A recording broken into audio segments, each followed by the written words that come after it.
The farthest distance in the universe that humans have ever reached is the Moon, 380,000 kilometers away. On the other hand, the deepest point humans have ever reached in the ocean is the Challenger Deep in the Mariana Trench, which is 11,000 meters, 11 kilometers, below sea level. Comparatively, it seems we haven't gone very far beneath the Earth's surface. So actually, the place we know the least about, even less than the places we already know little of, is underground. Today, let's embark on a journey to explore the mysterious world beneath our feet. How thick is the Earth's crust? Let's begin by digging 2 meters underground. 2 meters is the typical depth for human burials. Actually, the tradition of cremation in human history is not that old.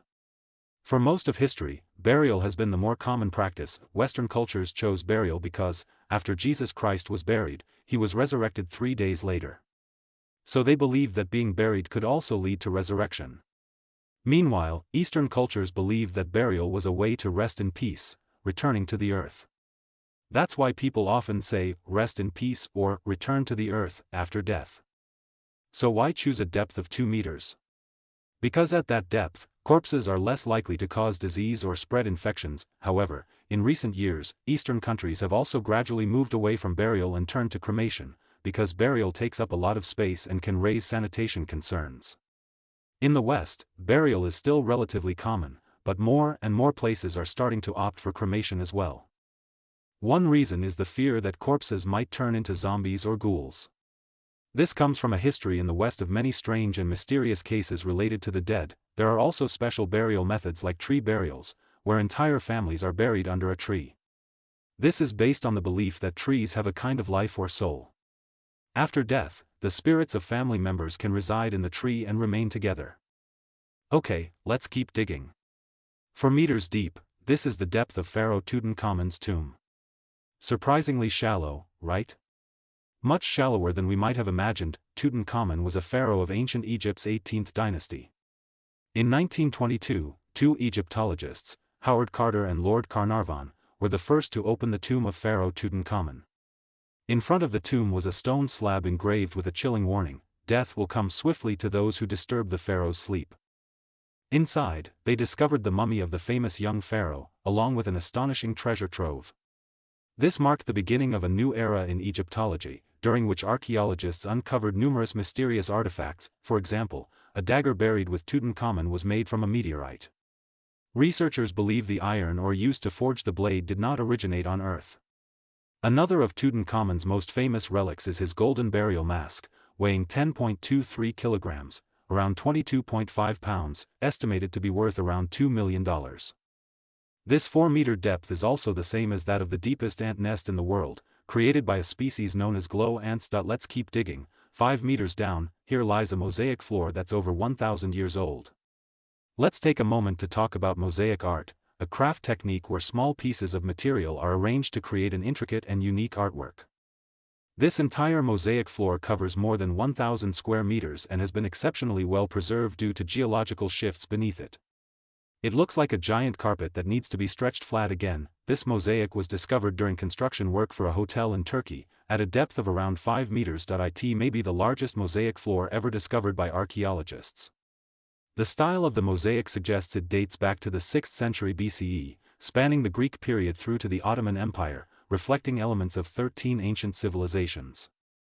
Let's go deeper. 6 meters, this is the deepest depth that modern metal detectors can reach. Next, 12 meters deep, this is currently the deepest animal dug burrow, created by Nile crocodiles. When people hear crocodiles, they might think of luxury crocodile leather goods, and joke that maybe that's why crocodiles hide so deep underground, to avoid being turned into wallets. Interestingly, 12 meters is also the depth that the Luoyang shovel, an ancient tomb raiding tool, can dig to. This tool is so efficient that one shovel stroke can reach 10 to 20 meters deep. Even though it's an ancient device, archaeologists still use it in excavations today. Let's move on to 15 meters. At this depth lies the time capsule spaceship, buried in Flushing Meadows, Corona Park, New York, in 1938. It contains a letter written by Albert Einstein to future generations 5,000 years from now, along with exhibits of advanced technology from that era, including telephones and electric razors. Next, 20 meters deep. This is the depth of the Paris catacombs, also known as the Kingdom of the Dead beneath Paris. These catacombs hold the remains of 6 million people, stretching over 312 kilometers. How did it come to be? During the 1786 plague outbreak in Paris, to solve the crisis of overcrowded cemeteries and to address public health concerns, bodies were relocated from cemeteries across the city to this underground site.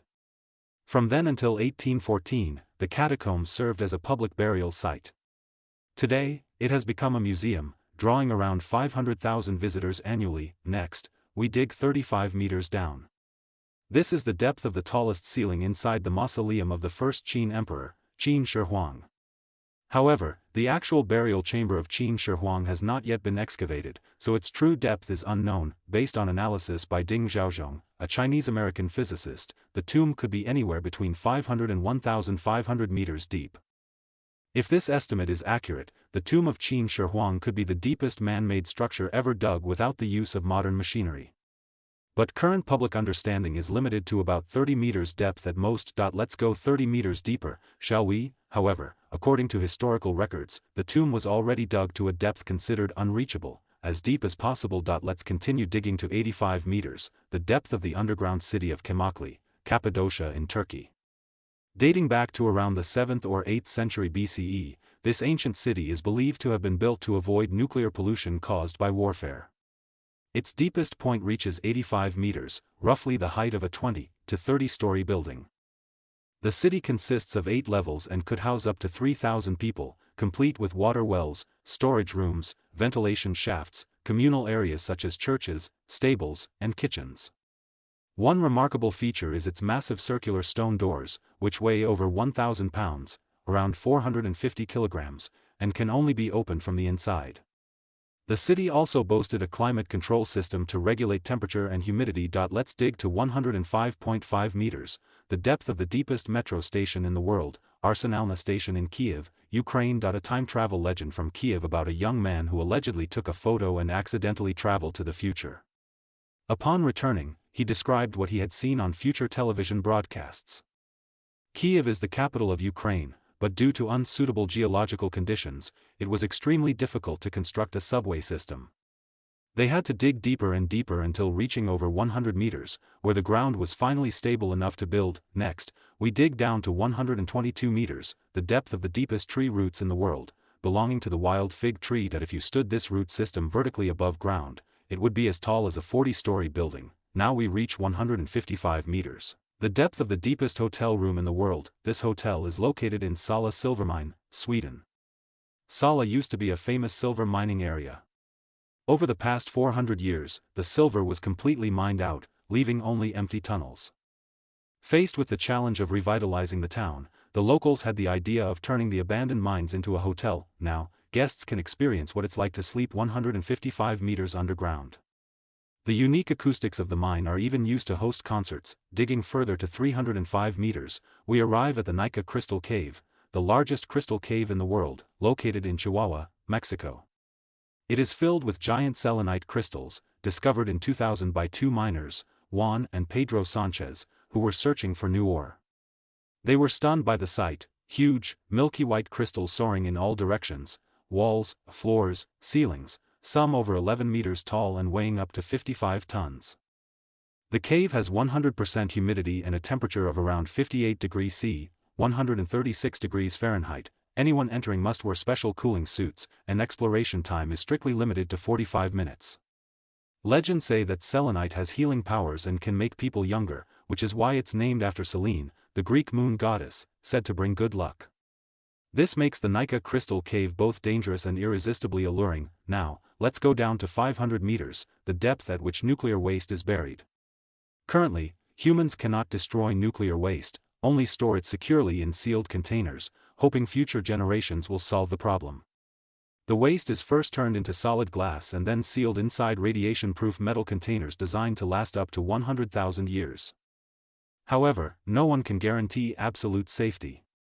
For example, the third largest nuclear waste leak in history happened in Russia. We now dig to 524 meters, the depth of the Mir diamond mine in eastern Siberia, Russia. This is the largest and most valuable diamond mine in the world, with total output valued at over £13 billion. The mine belongs to Alrosa, a Russian mining company that supplies a quarter of the world's diamond exports annually. The depth of the mine is 524 meters, and its diameter is about 1,609 meters, forming a massive spiral pit when viewed from above. Because of its depth, the mine can create air vortexes strong enough to pull helicopters in. In fact, a helicopter was once caught in one such vortex. Fortunately, there were no casualties, but flights over the area have since been prohibited. Continuing on to 700 meters, this is the depth of the 2010 Chilean mining accident. On August 5, 2010, a copper mine collapsed, trapping 33 miners underground at 700 meters. At first, rescuers had no idea where the men were, or whether any had survived. Initial attempts to reach them through nearby tunnels failed. Then, they began drilling a narrow borehole, reaching 688 meters, where they heard tapping sounds, a sign that someone was alive. Though they still didn't know exactly where, they followed the sound, drilled deeper, and eventually reached the trapped men. After many days of effort, they drilled through and saw that there were still people alive, 33 people trapped in a very small space. They wrote a small note and sent it back through the borehole, saying, "All 33 of us are alive, but our water and food are running out." Fortunately, they were trapped right where food supplies had been stored. Once rescuers outside knew where the trapped miners were, they started planning how to drill a large shaft. But drilling a large hole was much slower. It took up to 2 months to break through to the location, and then 8 to 9 hours were needed to bring each person out one by one. All 33 survived. This was one of the most legendary rescues in history and is considered a miracle. The event occurred in 2010, and 4 years later it was turned into a film titled The 33, The Miracle of Rebirth. Let's continue digging down, 1,000 meters. Here lies Japan's Super Kamiokande Observatory. It consists of a stainless steel cylindrical tank, 41.4 meters tall and 39.3 meters in diameter, filled with 50,000 tons of ultrapure water. Inside is another cylindrical tank, 33.8 meters in diameter and 36.2 meters tall, lined with 11,146 photomultiplier tubes. The reason the observatory is buried 1,000 meters underground is to block cosmic ray signals so that the materials inside are not affected. The goal is to detect neutrinos, subatomic particles that travel through space. Understanding them could change our view of the universe and answer many long-standing questions. Traditionally, such particles were detected by colliding larger particles at high speed and analyzing the results.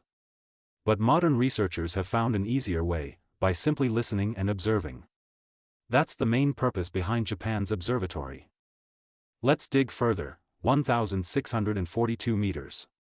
This is the depth of the world's deepest lake, Lake Baikal in Russia. You've probably heard of it. But in reality, it's not a tourist destination because it's in a remote part of Siberia. During the Winter Olympics torch relay, the torch was carried underwater in Lake Baikal for a short segment, digging deeper, 2,197 meters. This is the known depth of the deepest natural cave, known as Krubra Cave in Georgia. It has been explored to a depth of 2,197 meters, though its true depth might be more. Why? Because the bottom is filled with water. After diving down 100 meters, researchers reached the 2,197-meter mark, but the cave continues further. It's just impossible to dive deeper for now. At 2,400 meters, we reach the world's deepest underground laboratory, located in Sichuan, China. It's the deep underground laboratory for dark matter. Why build it so deep? To block cosmic rays and other interferences. The reasoning is that dark matter can pass through anything, so if a detector reacts at this depth, it must be from dark matter. However, no detections have been made yet. Continuing down, 3,600 meters. This is the deepest known point where multicellular life exists, the devil worm, Halocephalobus mephisto, a species of roundworm that survives extreme pressure and heat. Now, 3,902 meters. This is the deepest humans have gone underground on land, in the Tautana gold mine in South Africa. Reaching this depth takes about an hour. We now reach 12,262 meters. This is the depth of the deepest borehole ever drilled by the Soviet Union. The Kola superdeep borehole took 20 years to complete. The borehole had a diameter of just 92 centimeters. The goal was to reach 15,000 meters, but drilling stopped in 1983. The official reason was the dissolution of the USSR and lack of funding. But a popular urban legend claimed that they drilled into the gates of hell. At 12,262 meters, the drill suddenly spun faster, indicating a hollow space. Reportedly, they recorded terrifying sounds later referred to as the Siberian hell sounds. I listened to it and it felt like there were male voices, female voices, as if many people were screaming and clawing at something. The sounds were terrifying and made you imagine a horrifying scene taking place, like people being tormented in hell. For the truth? Some believe it, others don't. The project's lead scientist, Dr. Azakov, allegedly said, "As a communist, I do not believe in God or the Bible, but as a scientist, I now believe that hell exists." He said the team was terrified by what they heard and decided not to dig further. The hole has since been sealed permanently. Finally, at 33,000 meters, we reach the Earth's crust. The crust is mostly volcanic rock. From this point of view, Earth is no different from Mercury, Venus, Mars, or the Moon, all have surfaces made of volcanic rock. The rocks and magma we often see come from this very layer. Let's keep digging, down from 33,000 meters to 800,000 meters. This layer is called the upper mantle, and yes, it's still made of rock. Most people probably imagine the underground world as dark and cold, right? But in reality, this part of the Earth is extremely bright. Why? Because it's incredibly hot. And where does that heat come from? It's the result of immense pressure. The pressure in this layer is so high that it raises the temperature of rock and magma dramatically. And just like metal, such as iron, glows when it's heated, the rocks inside Earth begin to emit light. So instead of darkness, the Earth's interior is actually glowing. If we strip away the glowing upper mantle, what's beneath it? Gemstones, yes, mainly green gemstones known as olivine, as well as rubies, and even diamonds. That's what fills the inner Earth, but how do we know that? Because when magma rises to the surface, it carries fragments from deep within the mantle. That's why we often find olivine, ruby, and other gems embedded in volcanic rocks. So the gemstones people buy? They're not rare, they're some of the most common substances found deep beneath Earth's surface. The entire upper mantle, from 33,000 to 800,000 meters, could be imagined as a glowing green layer, with the color changing gradually. The closer it is to the surface, the lighter the green, pale green, deep green, then bluish green. Though the material doesn't change, the color shifts due to pressure. As atoms are squeezed closer together, the color darkens. Let's go deeper, down to 2.8 million meters. From 800,000 to 2.8 million meters, we enter the lower mantle. This zone is no longer reached by magma, so we don't really know what's there. Scientists believe it's still rock, just under even greater pressure, and likely still glowing. Who knows? It might even contain types of gemstones we've never seen before.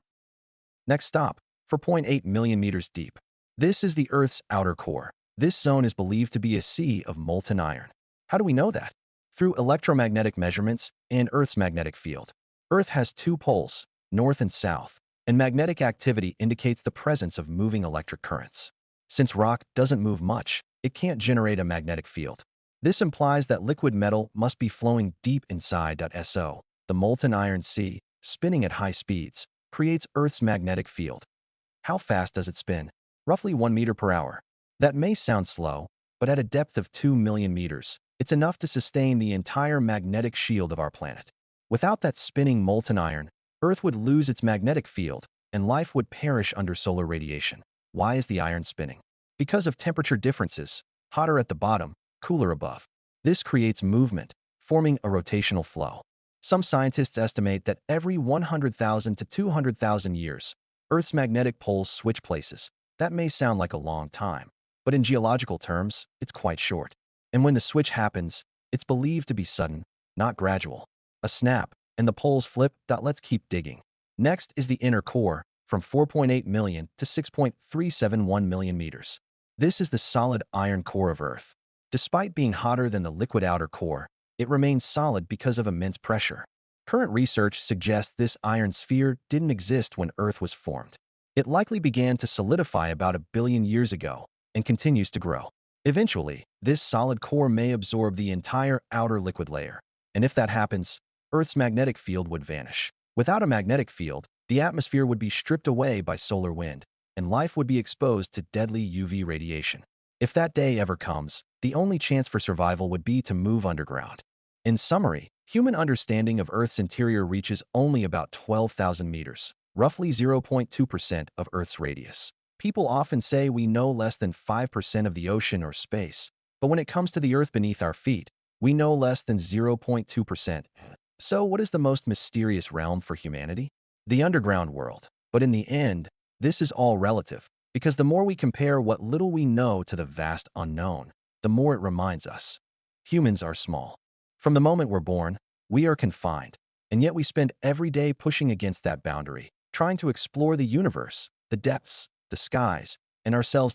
So what's your take? Are you part of the group that wants to explore and reshape the world, or the group that sticks to old patterns and fears change? Share your thoughts in the comments below. And that's it for today's journey. If you found this video useful, please share it with a friend, and don't forget to subscribe, like, comment, and share so more people can discover this fascinating knowledge. Thank you so much for watching. See you next time.